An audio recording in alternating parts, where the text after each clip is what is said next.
Good afternoon and welcome, and thank you for coming on your Saturday.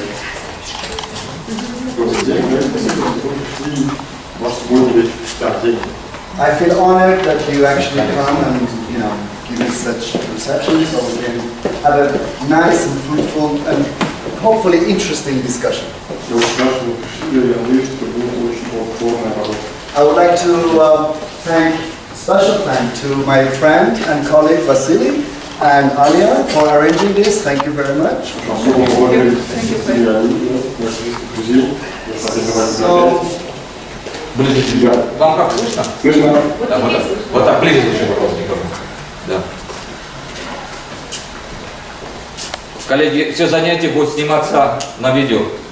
Обратите внимание, ваша работа и так далее. Потом будем некоторые моменты выставлять на сайте. So, at school, I did this presentation, and it was about research, teaching philosophy. Во время школы я рассказывал о философии преподавания. And I had my friend Daniel suffering through 2-3 hours or more translating. Был Даниэл, который переводил 3 часа. They're fantastic. Сделал очень хорошую работу. So I thought that maybe today I would like to add something, and the reason I added it because a couple of weeks ago I came across 2 articles, 2 papers. Я решил, что сегодня я хочу добавить несколько моментов, которые я встретил в нескольких статьях, которые читал недавно. And it was about metaphysics, and it was about body and soul, and the power of soul. Это было о метафизике, о теле и душе, да, и как основе. And I would like to present the central idea of these 2 papers to you. Я хотел рассказать основные идеи этих статей. And initially you may find that, how is it related to teaching? But I will very quickly link it, and you will see how important it is to actually have an understanding from a philosophical and metaphysical point of view. Да, вначале у вас может возникнуть вопрос, как это связано с преподаванием. Да, но я сразу перейду к делу и расскажу вам с точки зрения философии и метафизики это связано. We are all in the business of knowledge, education. Мы все в бизнесе образования и знания. And philosophy is the love for knowledge. In fact, it's a Greek word, philosophy. So, the foundation of philosophy, which is the sense of curiosity that we have to understand, find out, answer questions, whatever we wonder about.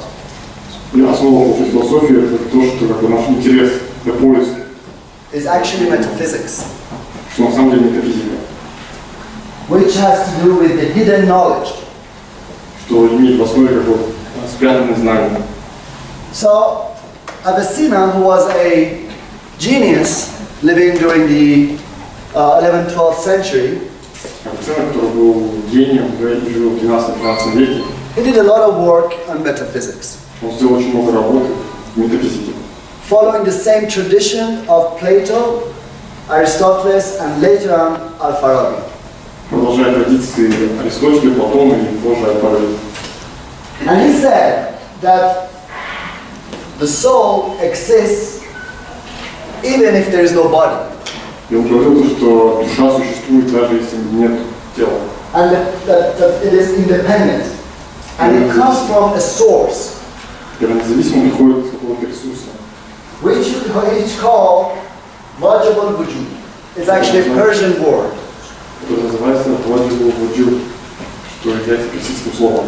The necessity of existence. Нужда в существовании. Or the existence of necessity. Да, нужды существования.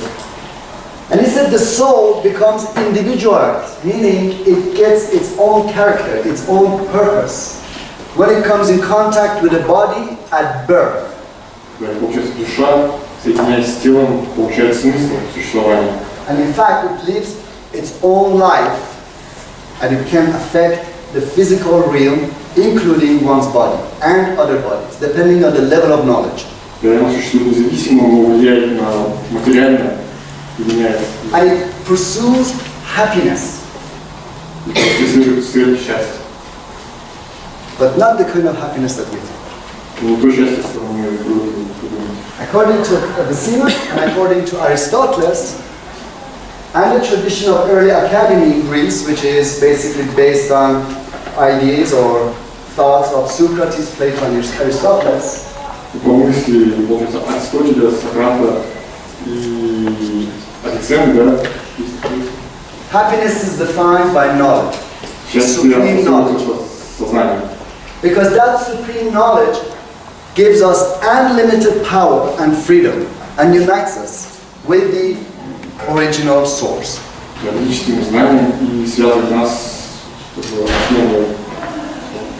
So knowledge exists basically, and it's not a real product of us or our intellect or our thoughts. Knowledge exists whether we exist or not.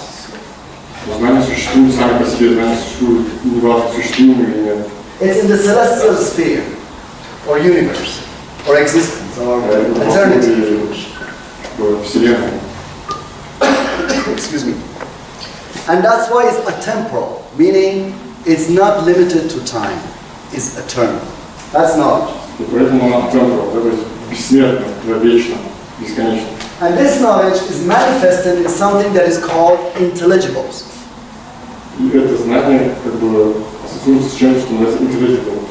Basically, very basic universal concepts like necessity and contingency, motion and rest, physics and theoretical philosophy. His idea was from a critical realism perspective. Critical realism dictates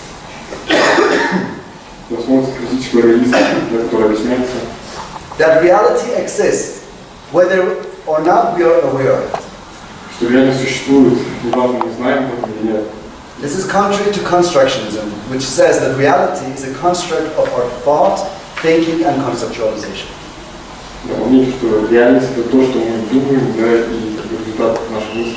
But knowledge can be attained. We can attain it. We as mortal bodies can attain it, and our souls can attain it.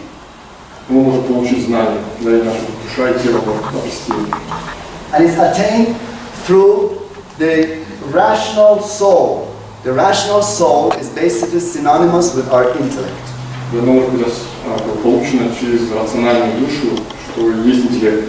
Our ability to touch the celestial knowledge, articulated in speech, conceptualizing it, and it becomes a reality for us. Basically interpreting it.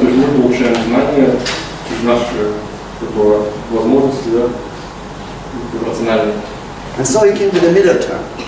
And I'm going to explain the middle term to you like this. Here's the universal knowledge. Here is you by birth. Okay? The soul, and here's the soul. Basically God, saying it's God. As a piece of God, the soul comes here to the body, and it becomes you.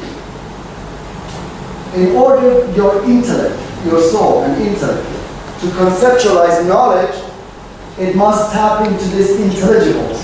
Again, motion and rest laws, laws of physics, etc. And in order the soul to reach this, there are something that is called middle term.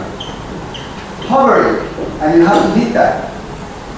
You have to hit that by, I will explain to you, by your intuition, by your reflection insight, which is basically the principle of meditation. Получается, есть как бы знания, да, основные, самые. Здесь вот ваше положение, здесь ваша душа. Да, и вот этот кусочек знаний, который вы получаете, да, чтобы его обвести, да, у вас, получается, есть крупные, получается, термины. So these are the middle terms. Now, there are 4 stages that the soul can move from infancy. Да, есть 4, получается, ступени, которые доводят от незнания all the way to the absolute knowledge, which is unification with God, or the eternal knowledge. Который ведет вас от абсолютного незнания к абсолютному знанию. Within parentheses, I want to say something about Avicenna. Avicenna Здесь я хотел добавить, что про Авиценну. lived, of course, during the Islamic Empire. So Islam was very prominent, which believed in absolute God, that God existed always. That God is all-powerful and all-knowing, and we can never reach God.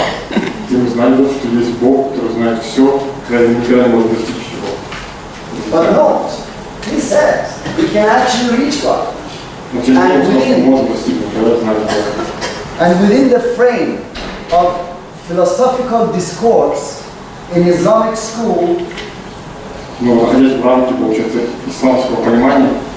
he was promoting Zoroastrian concept of universe and eternity and God. In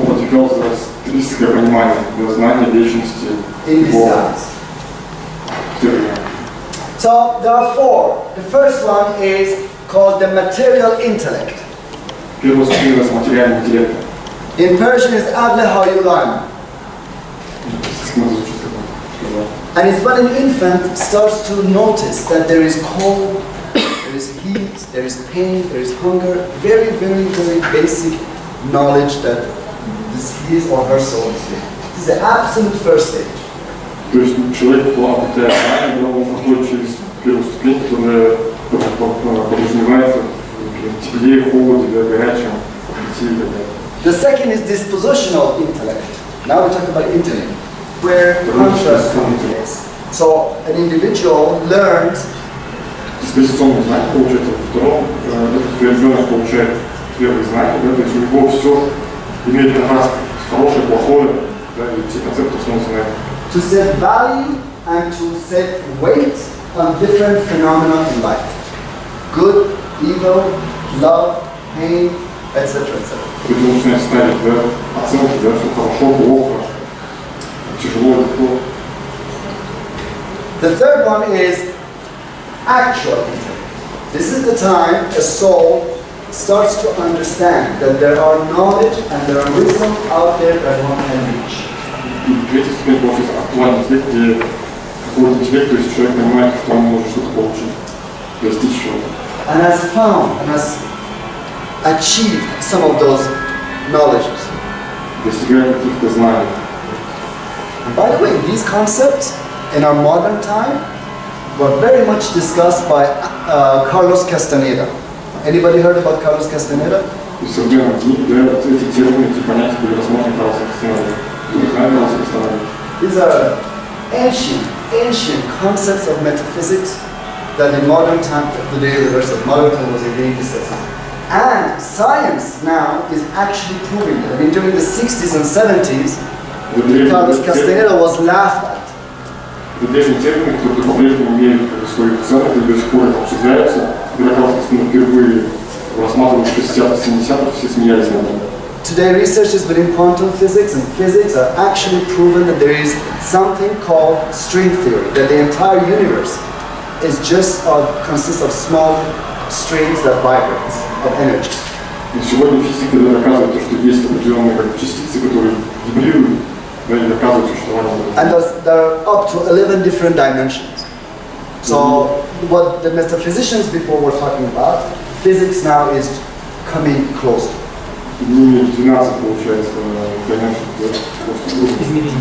The last one is acquired intellect. This is the time when you have enough power, your soul has enough power that can actually, at will,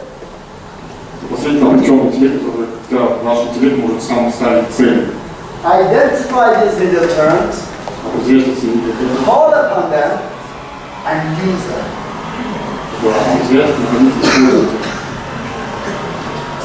Now, why do I say all of this? Because, by the way, the final one is active intellect, which is God, or absolute knowledge. Why do I say this? Because he believed, and he said, that knowledge, here comes teaching. Okay, this was the background, this was the prologue. Here comes for us. It's about teaching and learning. He said, knowledge, true knowledge, can only be acquired through intuition.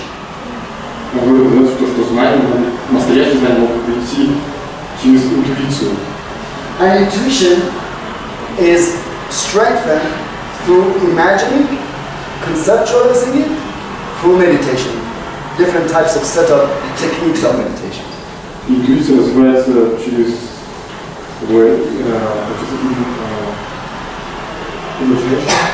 концептуализация, получается, представление, визуализация и так далее. It can also be achieved through instruction, what we think.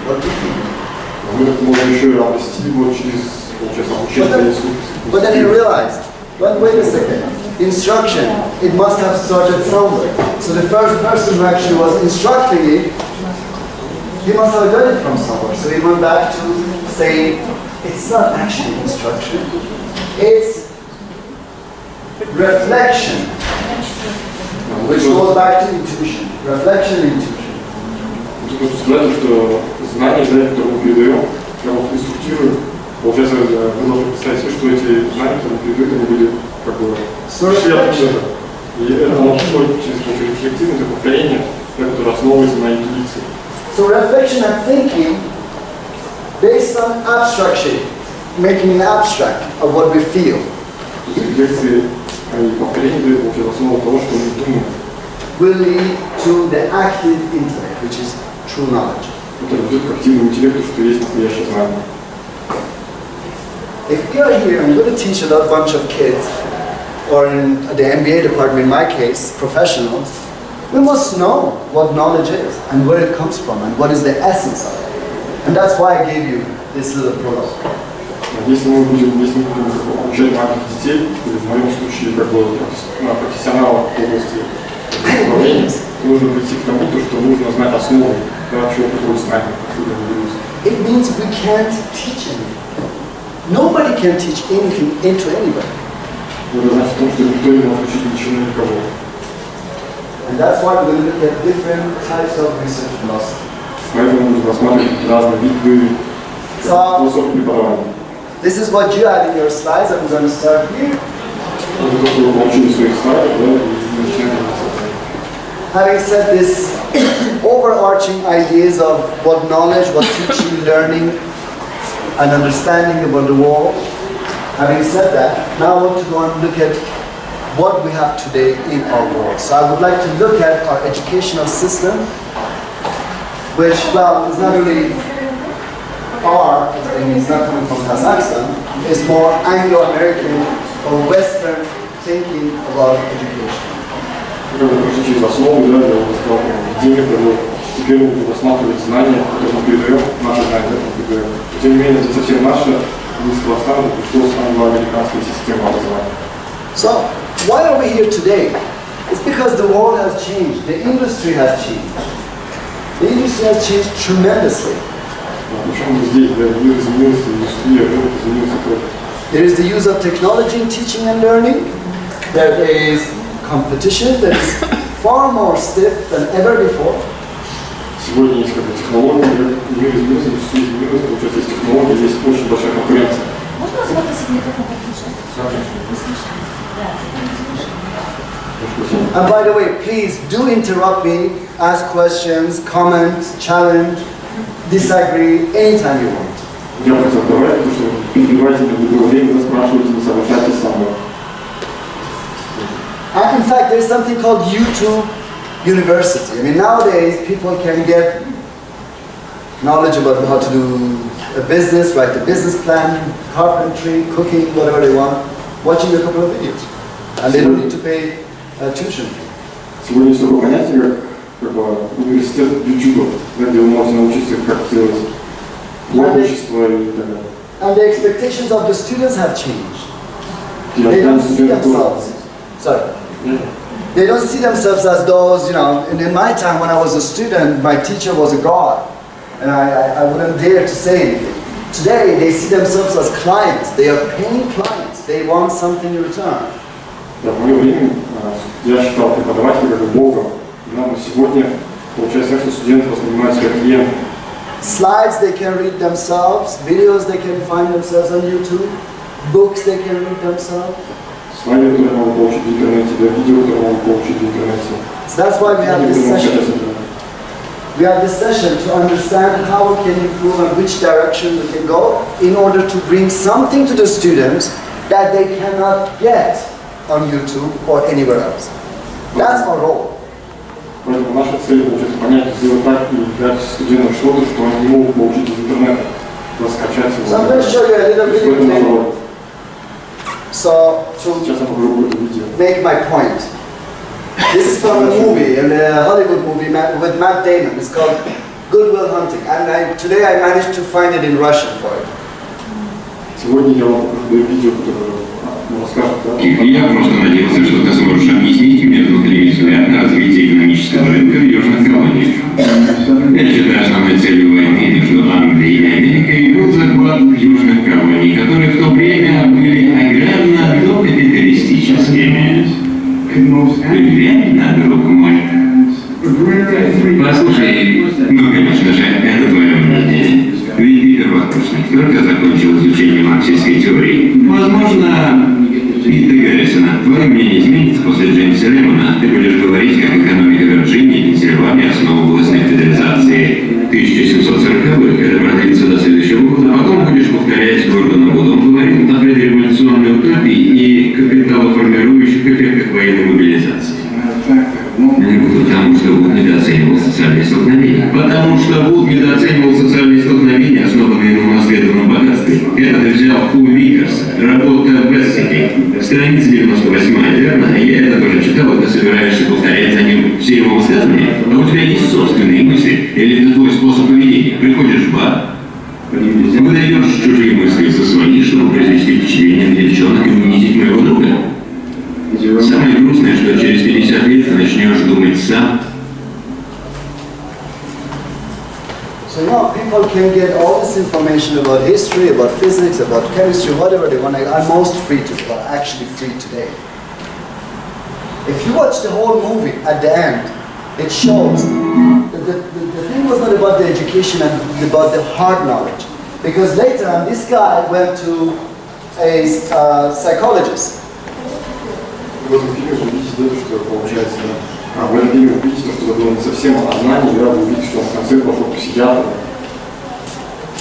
And the psychologist pointed out to him that yes, you may know everything about Monet as an artist or everything about quantum physics, but you don't know what to do with your life. You don't know what to do with that knowledge. Психолог сказал, да, что ты можешь знать все, иметь все знания, да, но ты все равно не будешь знать, что делать со своей жизнью. And how to use it for the benefit of yourself and other people. And you can just become very dangerous with that all of knowledge and self-destructive. Да, то есть, незнание этого, да, приведет к тому, что ты будешь злом, да, для себя и для всего общества.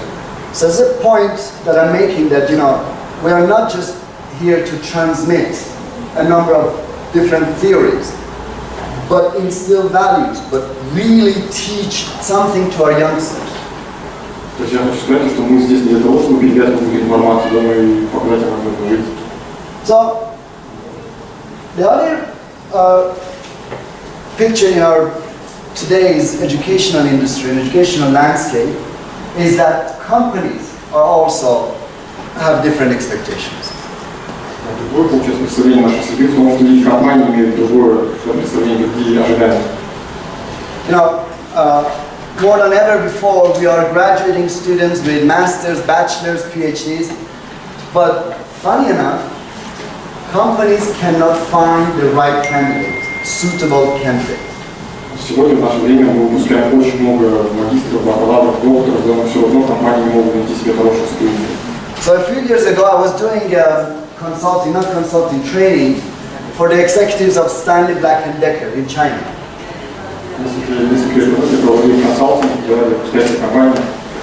So you had this army of students coming out from Chinese universities, millions upon millions.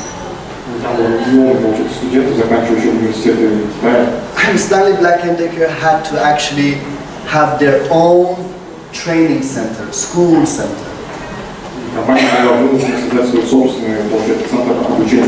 Because these kids with a bachelor's or master's degree, they didn't know what to do, they didn't know how to work. So they actually, the company provided in-house training for them. Поэтому там были очень много студентов, которые не знали, что с этим делать, да, поэтому организации пришлось создать как бы внутренний, да, центр обучения, где можно было обучить студентов, что делать. So there is a mismatch between the needs and requirements of corporations, companies and other organizations and what the educational industry in general today is delivering. Поэтому там есть несоответствие того, что делает образование и что требуется организации. So this is what today looks like. Now we are going to look at different approaches of teaching and Вот что, да, получается, вот как будет нынешняя наша ситуация. From the teacher's point of view, teacher's side and the student's side. So С точки зрения студента и с точки зрения преподавателя. there are basics. So first I'm going to explain what an approach is and what a method is. An approach is basically the way we see teaching, what teaching is about. И начнем с понятия, да, основных. Соответственно, первый это подход, что значит, что такое образование, с чего он приходит, да, я об этом расскажу позже. So you could say that an approach would be similar in business terms to a strategy, to even ideology. Подход, можно сказать, что подход близок к стратегии, да, что мы используем в бизнесе. And the method is those successive steps that we take in order to achieve our vision, our materials, our ideology. А метод это то, что мы используем, чтобы достичь ее цели. So there are two general approaches. One is the direct approach, and the other one is indirect or guided approach. Получается, есть два подхода, да, первый получается прямой, а второй непрямой и The direct approach uses an expository method. That means that we expose, we actually like dump knowledge into heads of students. We just give them things. Первый получается прямой, это получается то знание, которое мы вкладываем, да. So it's very directive. We tell them what to do, what to read, how to even study. Очень прямой, то есть мы рассказываем, как учить, что учить, зачем учить и все. And it's deductive. What do I mean by deductive? I mean by this, that we know already that, for instance, if we are teaching geography, we know how the world looks like.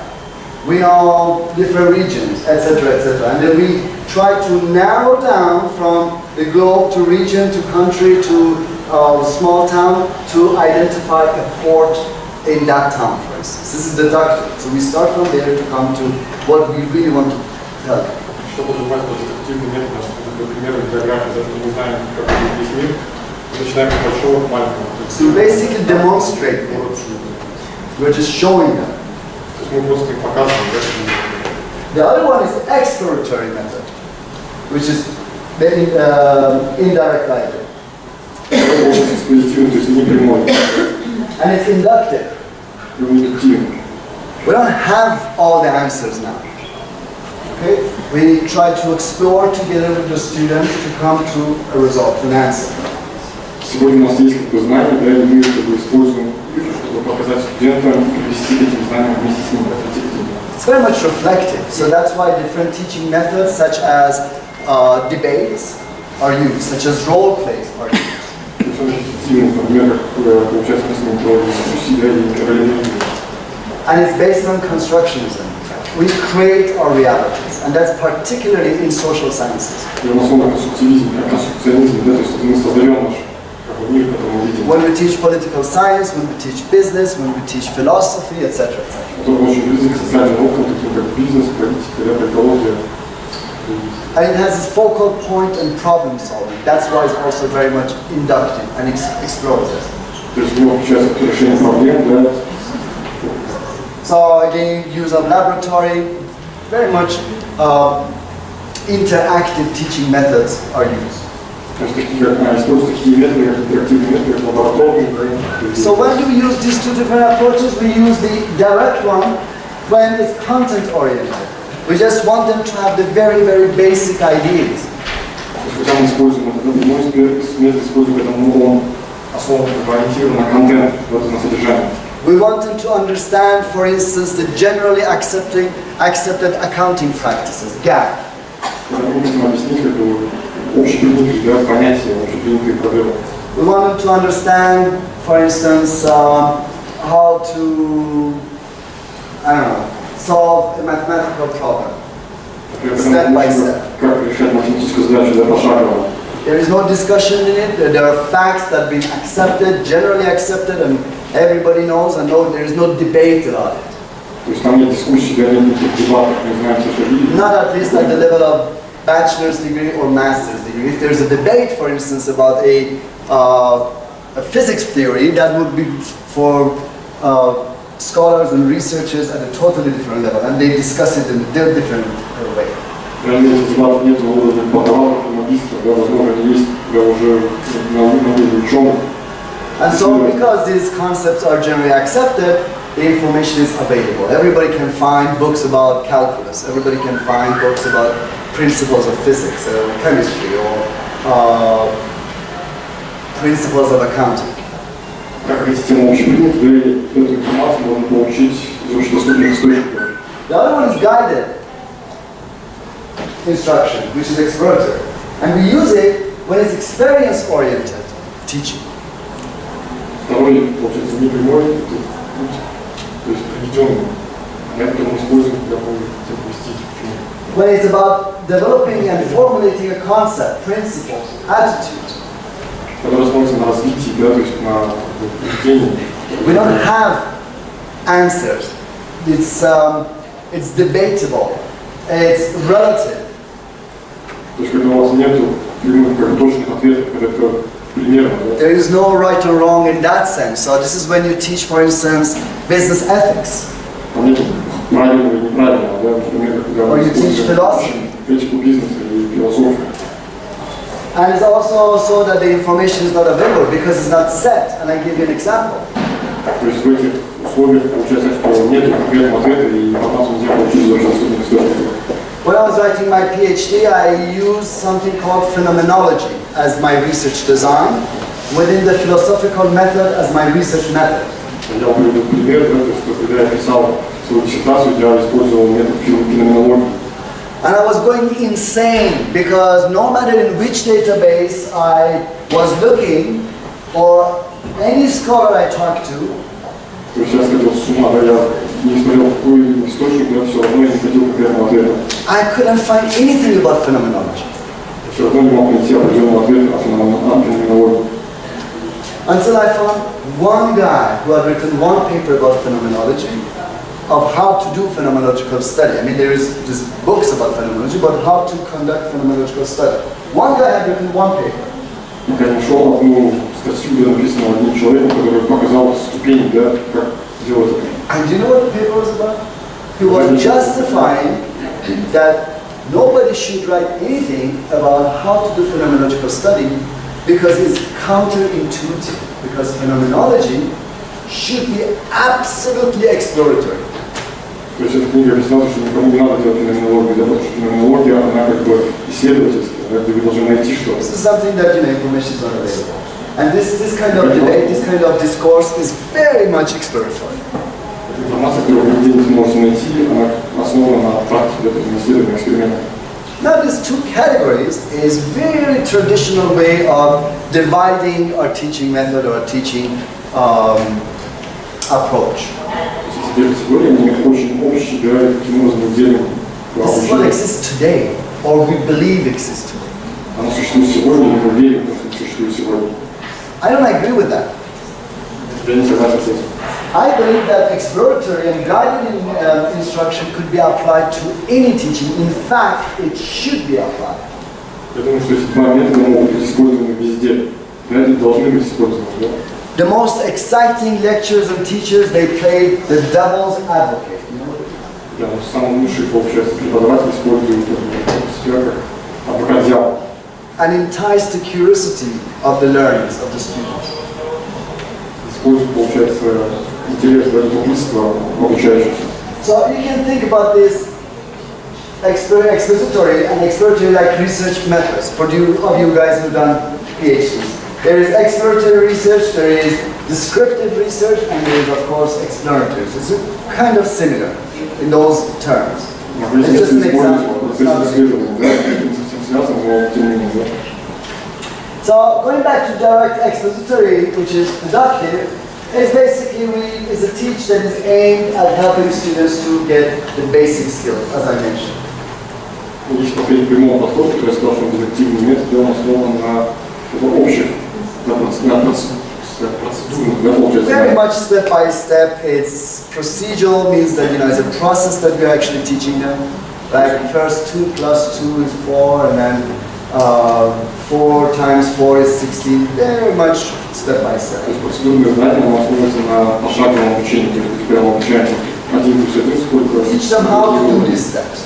То есть мы обучаем, как эти шаги надо делать. Yeah. Okay. Then we have. It's very much teacher directed. So basically, I would, as a teacher, stand here and I tell them exactly what to do. I instruct them all the time. There's very little interaction. Такой подход более ориентирован на преподавателей. Здесь нет взаимосвязи между преподавателем и учеником. And we don't really teach them what it is about or really why, but